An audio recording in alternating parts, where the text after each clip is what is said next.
Assalamualaikum warahmatullahi wabarakatuh. Shalom, Om Swastiastu, Namo Buddhaya, Salam Kebajikan.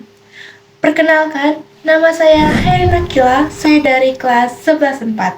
Di video ini saya akan bermonolog tentang hukum yang berkeadilan.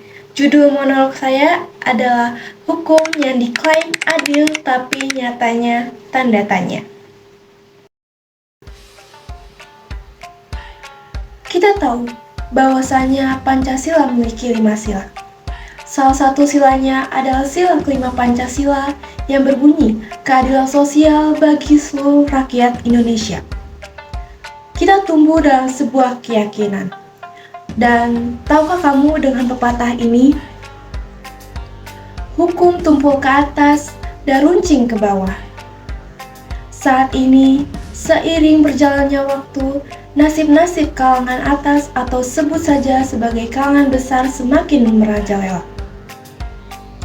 Inikah yang disebut sebagai keadilan sosial bagi seluruh rakyat Indonesia?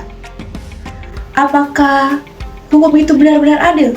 Atau, inikah yang disebut sebagai keadilan sosial bagi seluruh rakyat atas Indonesia?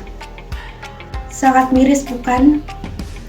Nyatanya, keadilan hanya berpihak pada kalangan atas. Lalu, bagaimana dengan rakyat kalangan bawah? Mereka tertindas, tidak diprioritaskan. Coba kita bandingkan. Rakyat kecil yang masalahnya selalu diagung-agungkan dan tak disikapi secara logis. Sementara, tikus berdasi yang notabene adalah para penjabat dengan nilai ekonomi kelas atas, selalu terkena masalah korupsi dan suap, dibiarkan begitu saja. Tak bisakah memberi keadilan? Hanya karena berbeda pangkat dan nilai ekonomis, kalangan bawah selalu dicaci maki, sementara kalangan atas selalu ditinggi-tinggikan. Inikah bentuk keadilan yang diharapkan di negeri ini? Tahukah kalian? Saat ini, rakyat bawah semakin menderita dengan hukum di negeri ini. Tak ada lagi hukum yang menjamin hak-hak mereka. Hanya karena rakyat bawah, mereka diolok-olok, dicaci maki, dan dianggap sampah. Di mana keadilan?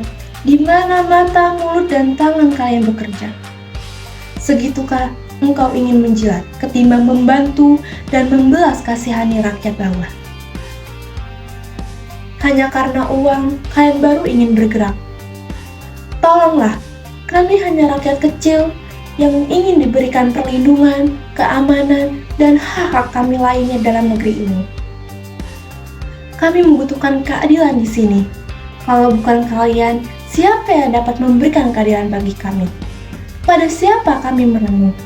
Pada para penjabat? Pada para penjilat? Atau pada siapa? Inikah hukum yang diharapkan dan diinginkan? Padahal sudah sangat jelas tertera dan tercetak dalam Undang-Undang Dasar Pasal 28D ayat 1 yang berbunyi, setiap orang berhak atas pengakuan, jaminan, perlindungan, dan kepastian hukum yang adil, serta perlakuan yang sama di hadapan hukum. Ini artinya setiap orang, termasuk rakyat kecil dan lainnya, memiliki keadilan yang sama rata di hadapan hukum. Lalu, bagaimana dengan kasus-kasus yang telah terjadi? Seperti kasus nenek yang mencuri singkong karena ia dan cucunya kelaparan, tak mampu membeli makanan, dijatuhi hukuman 2,5 tahun penjara dan denda sebesar 1 juta rupiah. Dan tentang kasus korupsi mantan Gubernur Banten, Ratu Atut-Khosyah, yang dijatuhi hukuman 4 tahun penjara dan denda sebesar 200 juta rupiah. Namun, Ratu telah menyuap kepada mantan Ketua Mahkamah Konstitusi, MK Akti Mohtar, sebesar 1 miliar rupiah untuk memenangkan gugatannya. Sangat miris, bukan? Beginikah keadilan? Hukum di negeri ini tidak baik-baik saja. Hukum di negeri ini selalu mengesampingkan dan menyembunyikan tentang fakta-fakta sosial. Negeri ini indah, namun tidak dengan hukumnya. Lekas pulih negeriku.